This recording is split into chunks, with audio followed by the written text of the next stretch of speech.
नमस्कार मित्रों, P Choubey channel पर आप सभी का स्वागत है।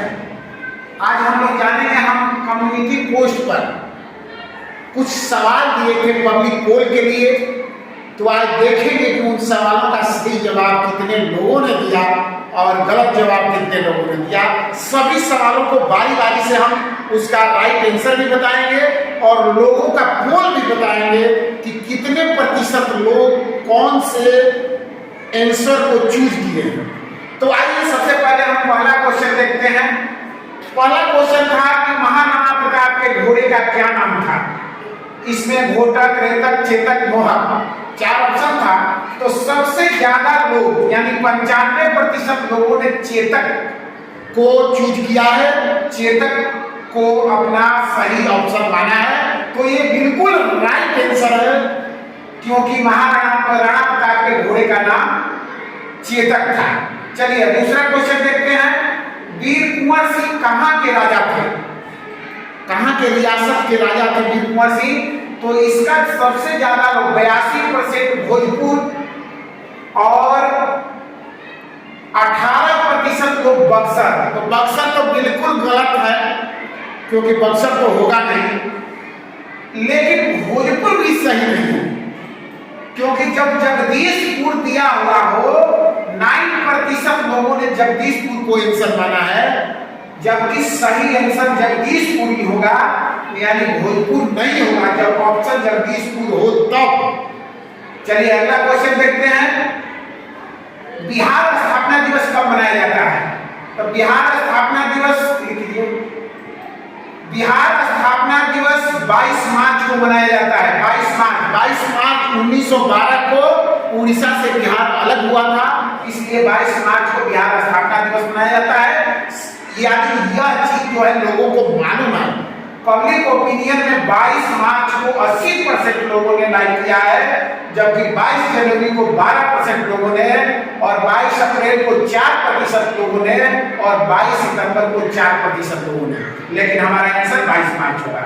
अब चलते हैं, ब्लड ग्रुप कितने प्रकार के होते हैं। खून का यानी ब्लड का ग्रुप जो होता है वो कितने टाइप के होते हैं। तो इसमें लिख कीजिए, इसमें देखिए कितना प्रतिशत। सबसे ज्यादा 80% लोग 4 प्रकार के माने हैं, और जबकि 12% लोग 2 प्रकार का माने हैं, और 6% लोग 6 प्रकार के माने हैं, और 2% लोग 3 प्रकार के माने हैं। जबकि ब्लड का प्रकार, ब्लड समूह का प्रकार जो होता है 4 प्रकार का होता है, ए, बी, ओ और ए बी, यानी 82% लोगों को इस प्रश्न का आंसर मालूम था। चलिए अगला देखते हैं। संविधान दिवस कब मनाया जाता है। बहुत ही इंटरेस्टिंग क्वेश्चन है, और इसको क्लिक कीजिए, देखें क्या इसकी हालत है। तो हाँ देखिए, ये चीज अगर लोगों को न मालूम हो तो बड़ी दुख होता है, बड़ी अफसोस होता है। बता दें, जिस संविधान से हमारा देश चलता है, हमारा राज्य चलता है, हमारा राष्ट्र चलता है, समाज चलता है, और उसके बारे में भी अगर जानकारी न हो तो दुख तो लाजिमी है, दुख तो होना ही है। अब बताइए संविधान दिवस कब मनाया जाता है।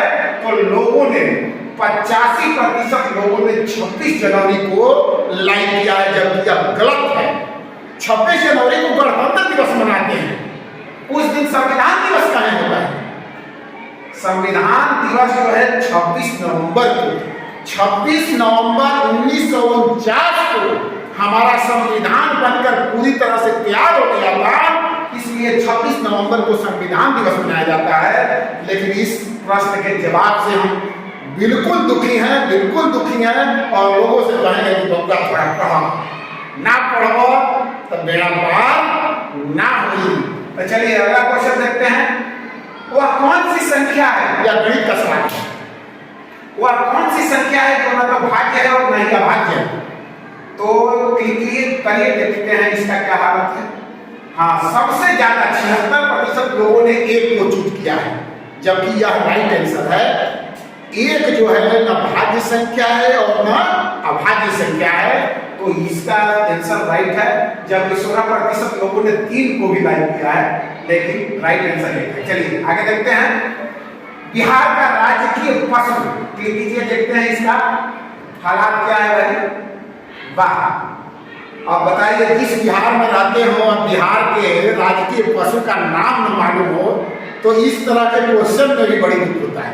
अब देखिए, जो राजकीय पशु है बैल, इसको केवल यानी 26% लोगों को ही मालूम है कि बिहार का राजकीय पशु बैल है, और बाघ को 31% लोगों ने लाइक किया है, शेर को 15% लोगों ने, और नहीं 28% लोगों ने बैल को, 28% लोगों ने बैल को, बैल ही सही है, और 26% लोग गाय को भी मानते हैं। यानी इतने प्रतिशत 28 को छोड़कर इतना जितना हुआ, यानी कितना, करीब 73-74% लोग, उनको मालूम नहीं है, हाँ, कि उनको मालूम नहीं है कि बिहार का राजकीय पशु क्या है, जबकि राइट आंसर होगा बैल। चलिए आगे चलते हैं। दो बिंदुओं से होकर कितनी रेखाएं खींची जा सकती है? तो दो बिंदुओं से, दो बिंदु अगर यहाँ और यहाँ दो बिंदु हो तो उससे केवल एक रेखा खींची जा सकती है, उससे केवल एक रेखा खींची जा सकती है, अधिक नहीं। तो देखते हैं,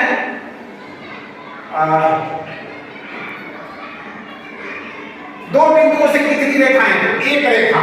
इसको 80% लोग इस प्रश्न का जवाब जानते हैं, बड़ी खुशी हुई, और 8% लोग इस दो को माने हैं, और 12% लोग 3 को, जबकि यह गलत है, एक सही है। चलिए अगला देखते हैं, बिहार के राजकीय पक्षी, बिहार के राजकीय पक्षी की हालत देखते हैं क्या है। तो हाँ, बहुत सही, इस जवाब से हम संतुष्ट हैं और दिल को सुकून भी मिल रहा है, क्योंकि 96% लोगों को मालूम है कि गौरैया जो है वो बिहार की राजकीय पक्षी है, तो ये सही है, गौरैया जो है बिहार के राजकीय पक्षी है। ऊपर चलते हैं, एक बिंदु से होकर, अब देखिए ऊपर वाला क्वेश्चन क्या, दो बिंदु से होकर कितनी रेखाएं खींची जा सकती है, यहाँ है कि एक बिंदु से होकर कितनी रेखाएं खींची जा सकती है। तो एक बिंदु से नन ऑफ दीज यानी असंख्य रेखाएं खींची जा सकती है, तो ऑप्शन में नहीं है, तो इसलिए सही आंसर होगा चौथा, नन ऑफ दीज। 78% लोग इसको माने हैं। इस सवाल के जवाब से भी हम संतुष्ट हैं। आगे देखते हैं, हाँ देखिए, भगवान विष्णु का 5वां अवतार कौन, नारायण का 5वां अवतार कौन, तो इसमें देखते हैं कितने लोग कौन से माने हैं, क्लिक करिए। 83% लोग वामन भगवान को माने हैं, जबकि सही जवाब है 7% मत्स्य मानते हैं, 5% नरसिंह मानते हैं, और 3% कच्छप, जबकि सही आंसर वामन। यानी इसको भी जानकर खुशी हुई कि इस प्रश्न का जवाब भी अधिकांश लोग 85% लोग जानते हैं, क्योंकि भगवान विष्णु के 5वां अवतार जो है भगवान वामन था, और यह प्रथम मानव अवतार था, और इसको ऐसा माना जाता है कि यह पर बक्सर नहीं हुआ था। चलिए आगे चलते हैं, और ऊपर चलिए। अब देखिए, सोनाक्षी ने 10 रुपया में कलम खरीदकर 12 रुपया में बेच दिया, तो सोनाक्षी को कितना प्रतिशत लगा? अब गणित में देखते हैं, गणित लोग कितना जानते हैं, क्लिक करिए, देखते हैं। बहुत सही, 20% होगा, और 100% लोगों ने सही जवाब दिया है। बहुत सुंदर, बहुत सुंदर। चलिए, 72 रुपये का 3 दर्जन केला, तो 2 केला का दाम बताइए। इसमें देखते हैं, इसको क्लिक कीजिए, 72 रुपये का 3 दर्जन केला, 3 दर्जन, तो 1 दर्जन का 3 से भाग देंगे, 3 दूनी 6, और 3 चौक के बाद कितना हो गया, 24 रुपया। 1 दर्जन का 24 रुपया, तो 2 केले का दाम पूछ रहा है, 4 रुपया। बहुत सही, इसको 82% लोगों ने सही माना है। आगे देखते हैं, आगे क्वेश्चन है, पंचभुज के अंतःकोणों का योग कितना होगा? पंचभुज के अंतःकोणों का योग कितना होगा? क्लिक करिए, देखते हैं कौन से कितना मारा है। 60% लोग 540 को मानते हैं, 16% 360 को, और 16% 720 को, और 8% इनमें से कोई नहीं। इसका सही आंसर 540 होगा, क्योंकि इसका सूत्र होता है a-2 गुणे 180। इस पर जो है निकाल लेना, n माने जो भुजा दिया रहेगा उसका, जो भी बहुभुज है उसकी भुजा की संख्या, और n-2, उसे n-2 कर देंगे, पूरा 180। चलिए आगे चलिए। ये गणित का सवाल है, इसको देखते हैं इतने का वर्गमूल क्या होगा। चलिए क्लिक करिए, कौन सा कौन मारा है, देखते हैं कितना सही है। इसमें 88% लोग 0.02 को मानते हैं, जबकि यह गलत है। ऐसे भी इसको वर्ग करेंगे तो ये 4 अंक होगा 10 के बाद, और यहाँ 3 ही अंक है, इसका मतलब इनमें नन ऑफ दीज होगा, इसका कोई आंसर सही नहीं है। यानी वर्गमूल में भी अभी आप लोगों को ध्यान देना होगा, ये जरूरी है। और चलते हैं नीचे, पंचभुज के बाह्य कोणों का योग कितना होता है। देखिए ये बहुत टिपिकल सवाल है और इसको जानना बहुत जरूरी है।